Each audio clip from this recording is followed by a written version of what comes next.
Toby, you crazy. Toby, you crazy. Toby, you crazy. Toby, you crazy.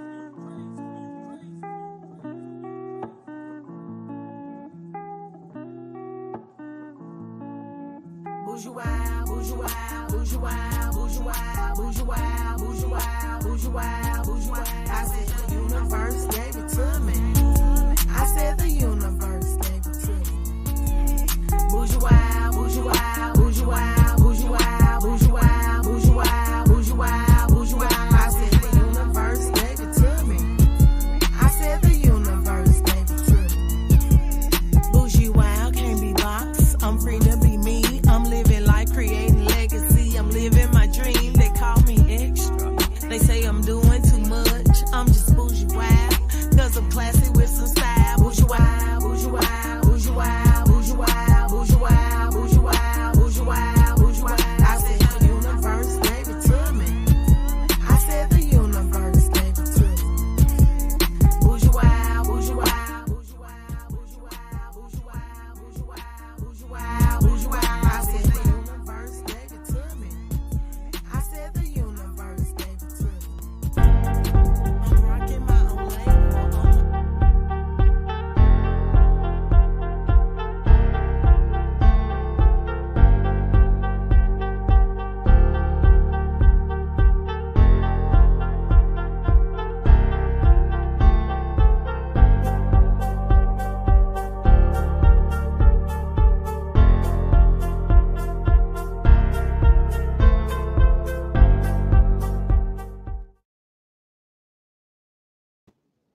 Hello, everyone, and welcome to another episode of Transparent Table Talk.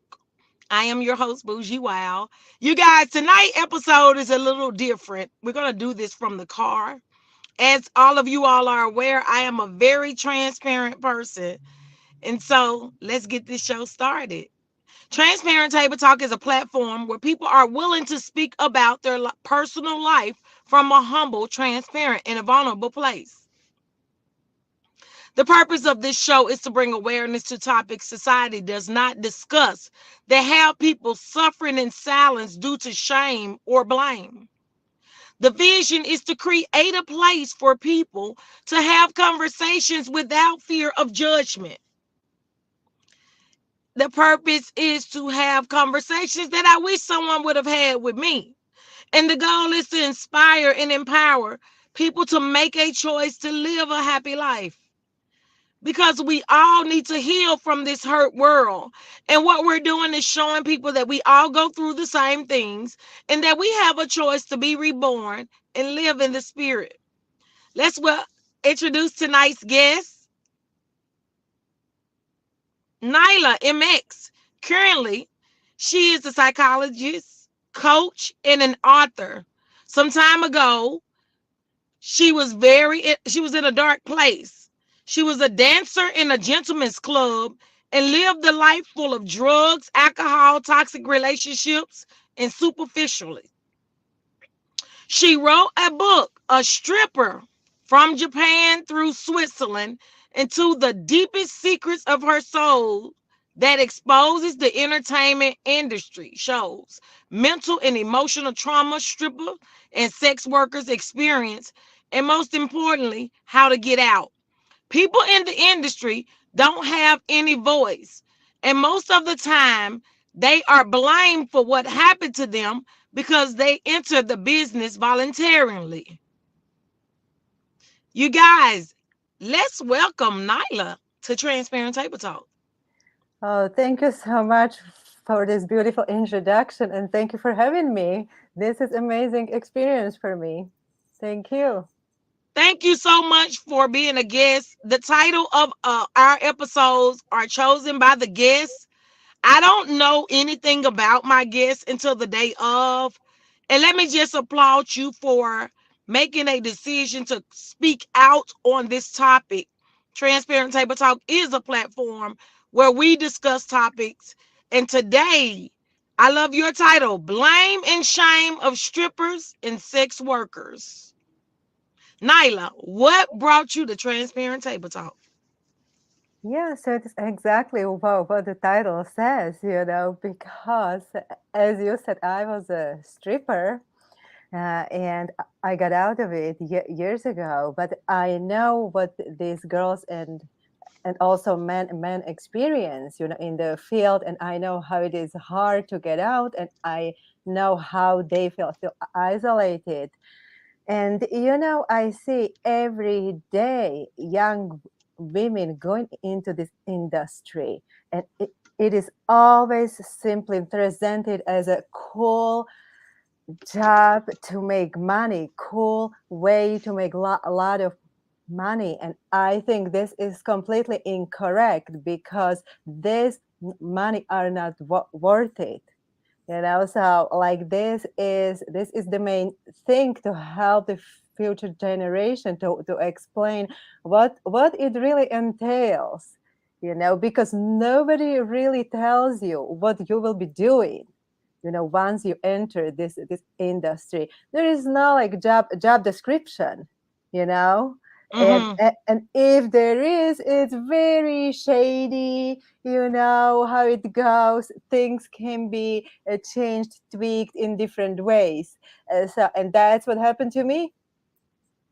So, Nyla, tell us, how did you decide to become a stripper? Well, okay. I think it just doesn't happen just like that. Okay, that like you come and okay, I'm gonna be a stripper. And Okay. so I would say that like I think it was just like when I was young, it was constant brainwash.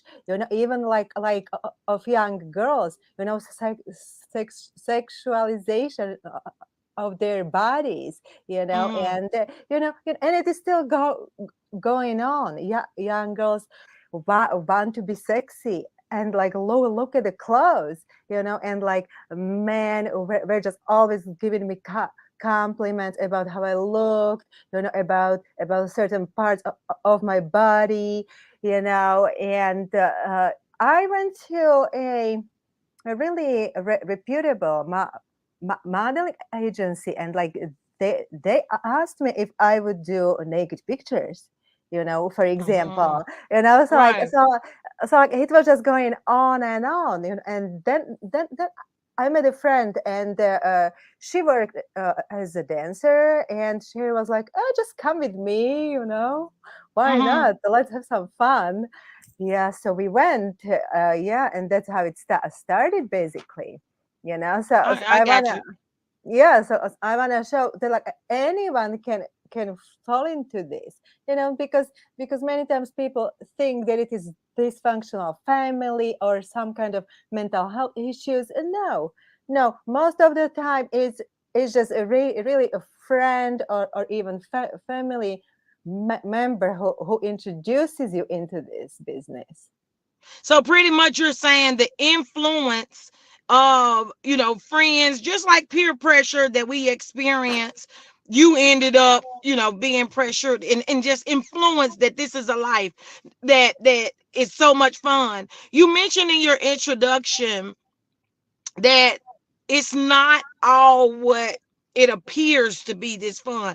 Can you give us some insight? What if you were talking to a young girl that was considering becoming a stripper? Could you give them some insight of what really goes on? Oh yes, definitely. So I will tell you what is going on there. So I was told that I would just dance and like somewhere in between take off my clothes, and I was Mhm. supposed to get paid for that. No, this is not what you will be doing. That I found out that I had to actually walk in the club and ask men to get me drinks, then like lap dances, private dances. And this is a completely different story, because you are not on the stage anymore, and you have to find men to pay you drinks. Usually it is champagne, and then of course lap dances, and then what do you allow them to do, what they want to do, how you gonna play this game to like Mm. basically do the least and make the most money. And then Mhm. if you are almost always drunk, have you even control yourself? Or like, have you even control the situation and what is going on? You really cannot control it, you know? That's a very valid point that you address. If you are out here under the influence, you make yourself vulnerable. I can see that, Nyla. I can see that you become vulnerable, and like you're saying, how can you even protect yourself? Or when you say, you're putting yourself in a compromising situation when you are in this environment. So like, what was your aha moment? What made you say, or how long did you do it, Nyla? So I was in the business, I think something like 4 years, but Okay. I traveled a lot. I worked in Europe mostly, which was like Switzerland, Germany, Austria, Iceland, Italy, and then I went to Japan. So I was kind of like all over the place, which I think was a good thing because I avoided certain situations. Yeah, because it's also environment. Who do you meet? And these establishments are almost always run by organized crime. No matter how Mm. you call it. If it is gangs, if it is mafia, if it is yakuza, it's the same thing. So like these are people who you will be meeting, and you might witness certain things that you don't want to witness. And I've seen girls being cut, killed, raped. So that's kind of normal in this field. This can happen to you anytime. There is Wow. no protection at all. There is no legal protection. So don't don't put yourself into this position. And so you say you travel, when you travel, Mhm. Nyla, you were traveling to different countries Yep. as a stripper to perform? Yep. Yeah, or I well, there was time in my life when I kind of had to escape my country because I witnessed a lot what was going on, and I was afraid for my life. So I that's when I went to Switzerland to work, but it wasn't really a really good choice. That was like the worst place ever. When you imagine you have a club, and like there are hundred beautiful young women waiting Mm-hmm. for a man to come, and any man who puts money down, he can be nasty, disgusting, he can be whatever. He just can choose any girl he wants. And I feel like this is not right. This is completely not right, and I've never seen like a bigger degradation of women. You know. Wow, wow. You are really allowing us an insight into this industry, especially as you are sharing with us that you travel to different countries. Nyla, do you mind me asking, where are you originally from? Yeah, yeah. I'm from Slovakia, Czechoslovakia. Yeah. And did you grow up in New York? You say you're from New York today. No, How no, no, long have no. you I been live in in New New York? York. That was my saving ground. Basically, I moved here to change my life. Really, to be honest with you, and that's what I left this industry, and I simply chose something else. And I think it was just survival. I just chose to live because I could have been killed numerous times. I could have been in jail numerous times. Mm. So yeah, so I just simply have to save myself. I was uh, I don't wanna say addicted to alcohol and drugs, but uh, once I was given cocaine that was laced, and I had full blown withdrawal symptoms for like a week. And I don't know what happened after that, but I simply fainted, and I just couldn't control myself. I, I couldn't move, I couldn't do anything. And I think that was the moment when I really like hit the rock bottom, and I simply, that's when I knew that I had to get out. And Wow. yeah, and that's when I said to myself, take your shit and go. No, because I knew I would die. And I hear from like many women in this industry the same thing, and like this is almost like a recurring thing, that like I knew I was gonna die. And it's just so heavy, you know, that And you. what has life been like? Because like you said, it was this whole image that you all would make a lot of money. I mean, was the money good? Okay. This I is a mean, good we at point. transparent table talk. We want to really understand, because I got a follow up question. The reason why I'm asking, was the money good? Good, good. Okay, look at it this way. Sometimes I made really good money, okay? But Uh-huh. then, like, what did I do for the money? It was a different thing. So like when you like look at it, what you have to do for the money, it's not that good, you know. Plus your lifestyle becomes really expensive, because you don't do like normal things anymore. And I could not use like public transportation. I didn't cook, never ever I would cook, you know. I didn't do any housework. I didn't do anything, because I had money, I paid people, I went out all the time, and from one like a point of view, I felt like a star, especially at the beginning, but I think that's the trap, you Right. know, because you you feel like, oh my gosh, you go to all these fancy parties, and all these men pay you money, but then you have to behave how they want you to behave. You have to entertain them all the time. You have to play this pretty doll all the time.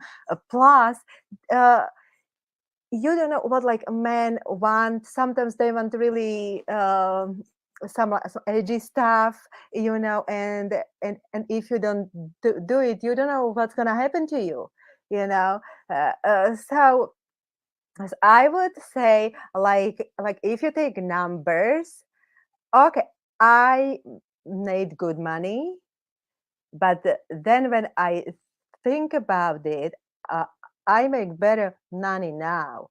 Because now I keep the money, and now I know how to manage money, and I can be myself, and I don't have to be anybody's whore, to make And my the money. reason I asked you that question is because how did you adjust when you made the decision to get out? What did you do to adjust? How did you adjust? Yes, this is a very good question, because that was an issue. you Sure. know, Yeah. I still like many times I'll tell to myself like, oh, I just want my sugar daddy to like pay for this, But like then I remember, like, Yeah. hold on, that's not free. You would have to do something for that money. Right, right. It's like, and I'm like, no, no, no way. Yeah, so how? So I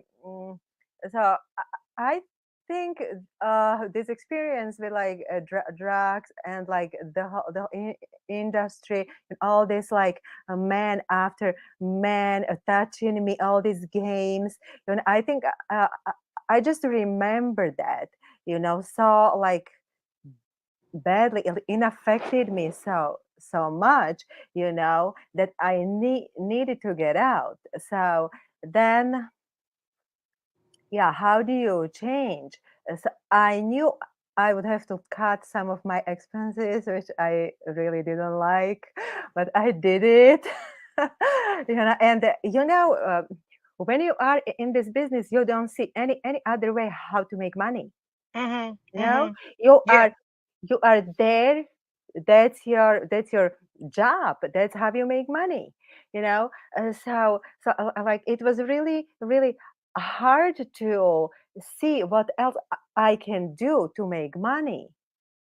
And so I had to look around, and I remembered, that I actually liked psychology, and I've done a lot of spiritual work before I went into this field. So I remember that. So I was kind of like, okay, let's continue. Let's try to do this. And I think it took me maybe like 2 years, to like really change. And hmm, I'm gonna be honest. I actually married. Yeah. Somebody actually married me. Uh, And he gave me a chance to take my time and to change really. And also I thank this man, all the time, that he gave me this opportunity. Yeah, yeah, but I don't know if if I didn't have money, I always I would have this idea that I can still get a man and get some money from him. And like this is what you learn in this business, to simply every man is a potential source of money. You mm. know, so you learn how to walk, how to talk to them, how to look. So this, if you want to do well, somewhere else in like some other industry, you have to change this. Like this was really really hard, because this becomes you. And so I had to observe myself for like hours and hours all the time, what I was doing, how I was talking to men, how I was walking, or just like everything, and change it.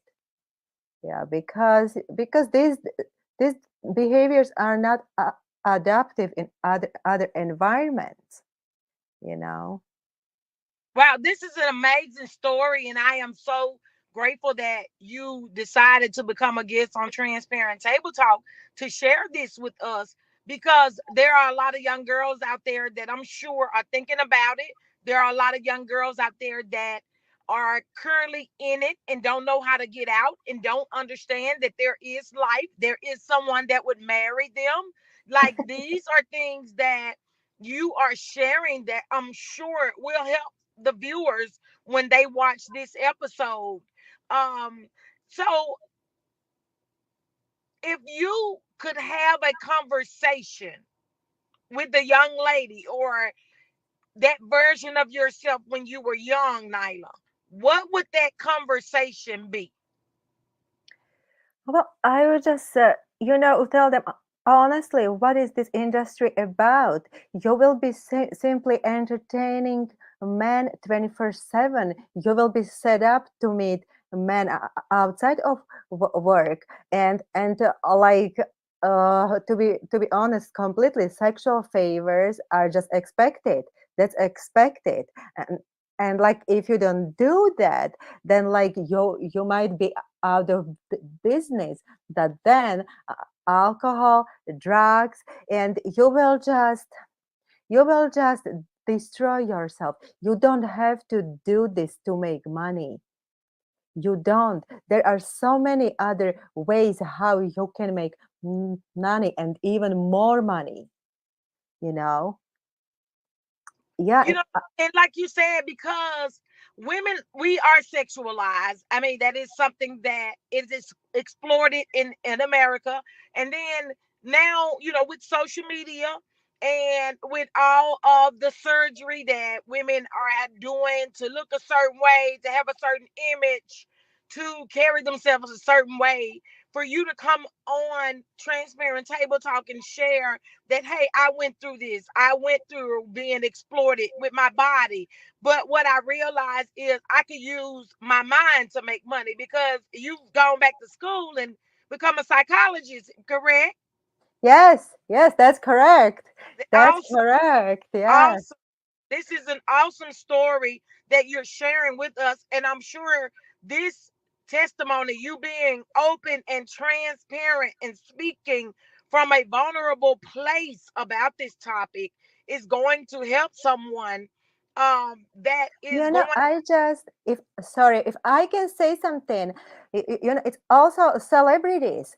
Celebrities always present this work as very cool. It's just they just glorify it. No, it's not. Please don't believe that. That's what they do on their stage, or like whatever. But that's not what's gonna be happening to you. you know yes, yes, you might make money, but you will spend the money, or somebody will take the money from you, and then you will just end up as a complete wreck, and Wow. nobody's gonna even help you, because you won't have anybody. And I don't know if you agree with this, but like when you see like strippers or like sex workers, they are most of the time complete bitches. They are not like nice women, and that's what the industry does to you. And because of that, they don't get any help, because Wow. other women hate them, because of course you don't want them around your man, right? That's a no, okay. Wow. So like there is a lot of misunderstanding of this job. And then like the answer always is, well, they just did it to themselves. Yeah, well, uh, because they get into this work voluntarily, it doesn't mean that like they don't need help, Mm-hmm. you know? Because what you're saying is it takes a mental toll on you. And as you put, you made it very clear that, the alcohol, the drugs, the favors you having to do, even when you don't want to do them, it could tarnish your career as a stripper if you don't comply. So now you're really frustrated. And like you said, I can see a female being, angry and frustrated because she's really not happy with herself. So, like I said, you've shed a lot of light on this industry, Nyla. And this is a show I would love to have you back and talk more on, where we could really like do a real sit down and talk more on this, because this is one of those that needs to be heard. This is something that as a society that you're willing to speak about it from the standpoint of that experience that our young girls need to hear. Oh, thank you. And yeah, yeah, exactly. That's what I want to do, to present it how it is, and to really tell what's going on, because nobody knows what is really going on there, because women who work there don't talk, because of shame and blame and so on. Then like men who go there don't talk, of course, right? and Right. then and that other women don't go there, because why? So then like nobody really knows what's going on. Wow.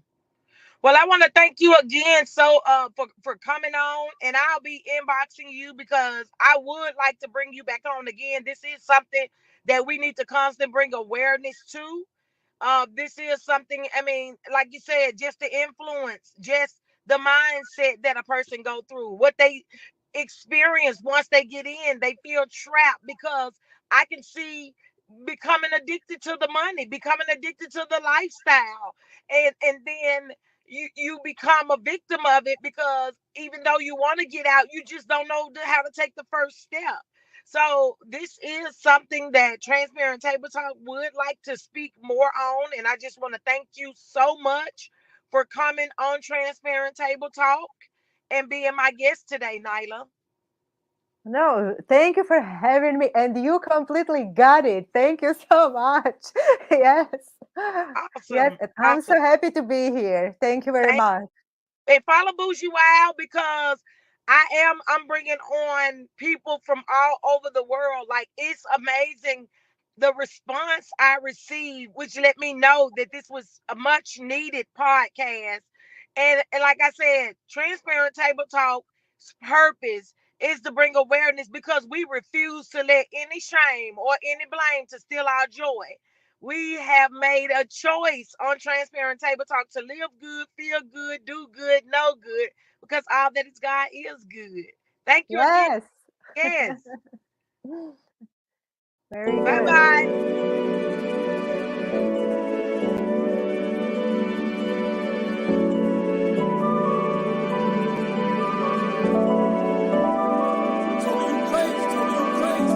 I'm free to be me, it's what you see in my energy. I'm real with myself, I don't conform to society. I'm free to be me, it's the only way for me to stay true to my identity. I'm free to be me, I'm a person of integrity, something that's not recognized in society. I'm free to be me, it's the only way for me. It's the key to my serenity, you form the social norm. Bougiewild, Bougiewild, Bougiewild, Bougiewild, Bougiewild, Bougiewild, Bougiewild, Bougiewild. I said, you